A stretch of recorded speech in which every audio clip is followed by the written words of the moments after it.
Hi friends, welcome back to English with Kayla. On today's lesson, we are going to be learning 18 essential American English idioms that will help you speak like a native English speaker in conversation. I've been writing down idioms that I hear in conversation with my friends, on television shows, and idioms that I see in my own daily life. These idioms will not be found in your classroom English textbook, but it's very important that you study all of these English idioms today if you are trying to be a fluent English speaker. So let's get started with these 18 essential American English idioms.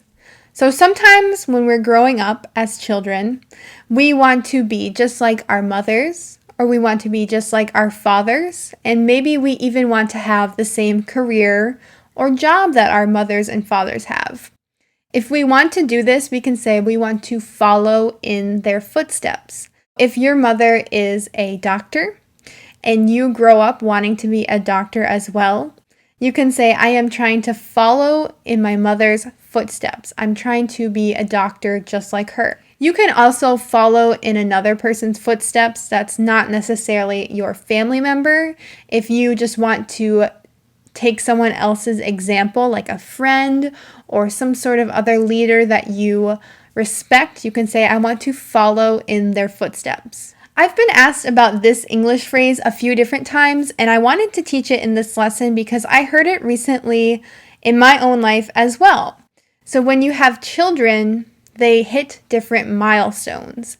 A milestone is just a measure of something that you've made progress with. So the phrase that you can use is hitting a milestone. If you hit a milestone, you hit some sort of marker that measures your progress.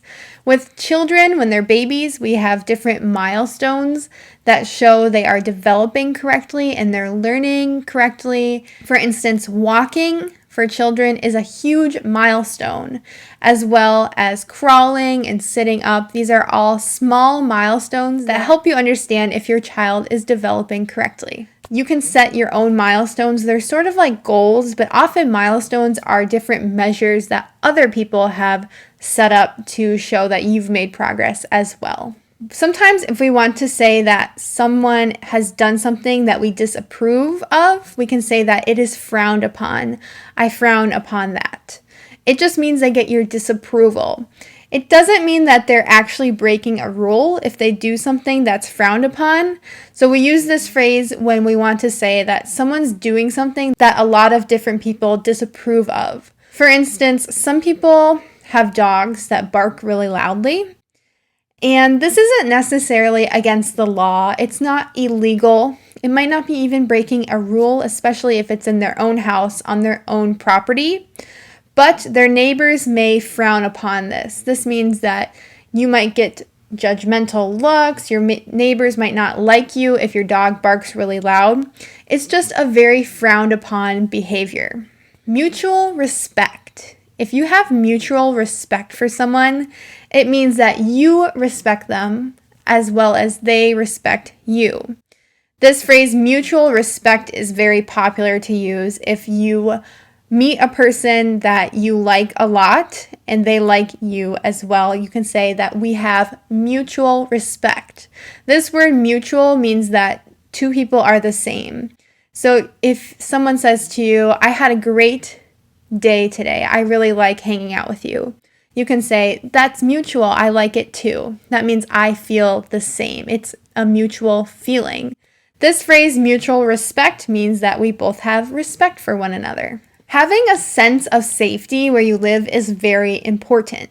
This English phrase, sense of safety, means you feel like you have the freedom to go outside and you won't be in danger. For instance, there won't be theft, there won't be violent crimes, you don't have to worry about things getting stolen, and you don't have to worry about your general safety if you have a sense of safety. So I hope that you live in a neighborhood that you have a sense of safety in, because it's very important for your well-being to feel safe. Sometimes when we travel, we don't know what the place we're going to is like, so we don't have a sense of safety there. We feel like we could be in danger, we're just being vigilant, and we're being careful not to put ourselves in harm. I love this phrase, got your back. If you say, I've got your back, it means I'm supporting you and I'm defending you. Not necessarily physically, but if someone were to speak badly about you and I say, I've got your back, it means I'll defend you in that conversation. If someone says, maybe, I'm not sure if I'll have enough money to pay for this bill, you could say, I've got your back. I'll pay you if you don't have enough money. This just means I'm going to support you and I'm going to help you out. It's a really good natural idiom to say this. It's that time of year again. It's definitely that time of year again where I live, where it gets really cold. This phrase, it's that time of year, is used to refer to something that happens again and again each year. So you could say it's that time of year, it's the holiday season. That means Christmas is coming and there's a bunch of other holidays around Christmas. In the United States, there's Hanukkah, there's Kwanzaa, there's a bunch of other holidays that I don't even know. So it's that time of year again, it's the holiday season. You can also say it's that time of day again if something happens every day. It's that time of day again, I'm very tired. If this happens every day around the same time, you can use this phrase, it's that time of day again. So running out of something. This phrase is used when you have a shortage of something.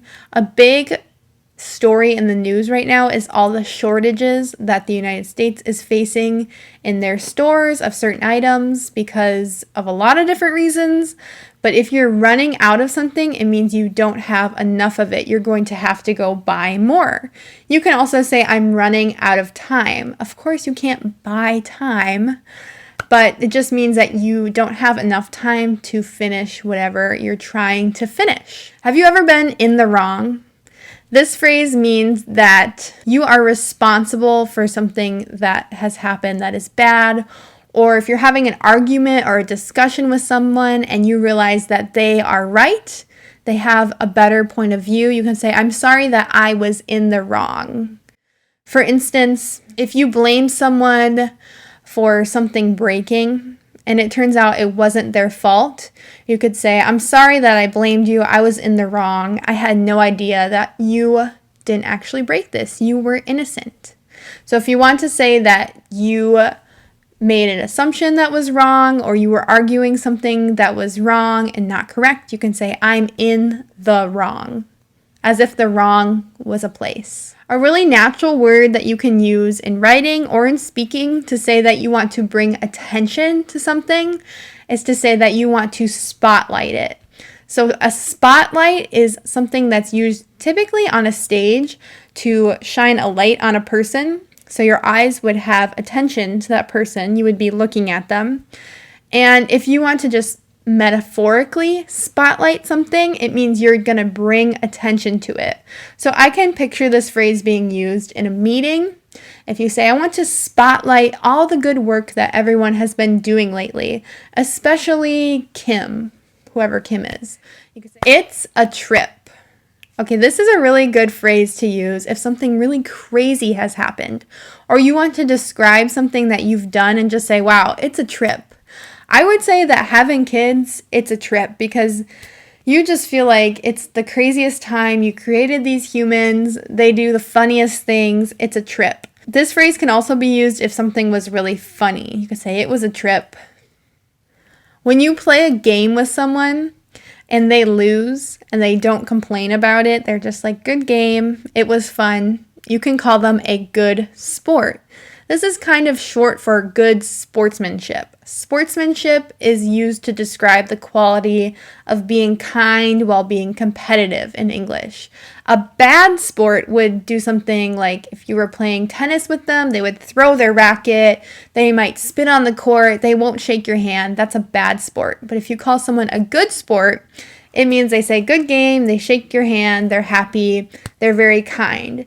You can call people good sports in other situations. For instance, if you are having to make fun of someone, just kind of, light humor, you're saying, wow, I can't believe you did that. That was so silly. Like, You're almost maybe poking fun at their intelligence just a little bit. You're not insulting them a lot. You can say, thanks for being such a good sport. Sorry, I was making fun of you. This means that they are able to laugh even though they're the butt of the joke. They're the person that's being made fun of. If you say that somebody is being a good sport, it means they're not getting mad at the jokes that are being made. This phrase, ticking time bomb, it means that something is going to expire. Time is going to expire. We're going to run out of time. And then something bad is going to happen. So you could say someone who's really emotional, you could call them a ticking time bomb. This is not a kind thing to call them. It's only a matter of time before they start crying. They're a ticking time bomb.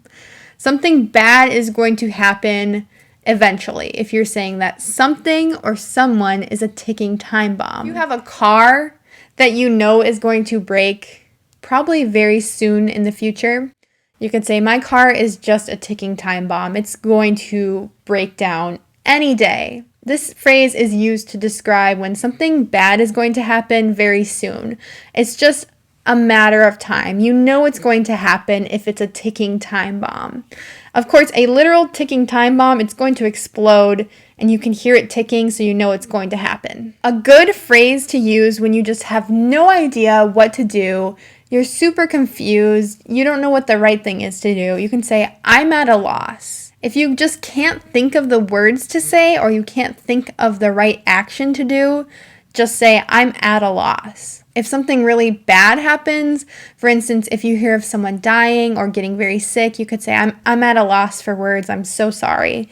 It means that it's so sad and confusing to you that you don't even know what to say. Moving on to a much more happy phrase, if you get a second wind, it means that you have gotten a burst of energy or a burst of focus. This phrase comes from the fact that when we are running and we're out of breath, like we're breathing heavily, we call that being winded in English. Now, when you get your second wind, you can be talking about exercise. You could say, I got my second wind and I ran really fast in my exercise, or I went really fast, or I lifted stuff that was really heavy, whatever you're doing. But you can also just use this phrase to describe your energy in general. If you get a second wind, it means you get a burst of energy or a burst of focus. Have you ever heard someone say that something is a perk? If something is a perk, it means it's a benefit. So oftentimes at our jobs, we talk about the perks, like maybe you get lunch, maybe you get a nice salary, maybe you get really good health insurance. These would all be perks or benefits of a job. Instead of saying that you really want to do something, or you really want to eat something, or you just really want to go somewhere, you can say that it's calling you. For instance, if you say, the beach is calling me, maybe it means that you've been in cold weather for a while and you just would love a vacation and you just really want to go to the beach. You can say, the beach is calling me. Sometimes you can say this for food as well. You can say, that piece of pizza is calling me. It looks delicious. Or you could even say, right now, a warm bath and a nap is calling my name.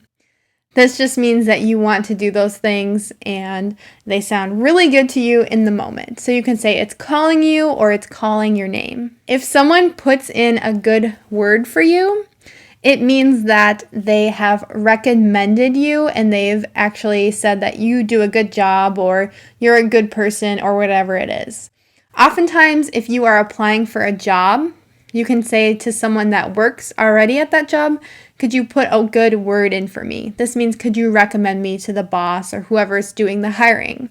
If you are trying to date someone and you know their friend, you could say, could you put in a good word for me?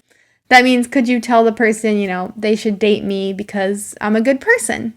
So this phrase, to put in a good word, means to recommend. Thanks for watching this lesson with me. My name's Kayla. I'm an American English teacher. Subscribe for more English lessons and some really natural English phrases. I'll see you guys in the next video. Thanks for watching.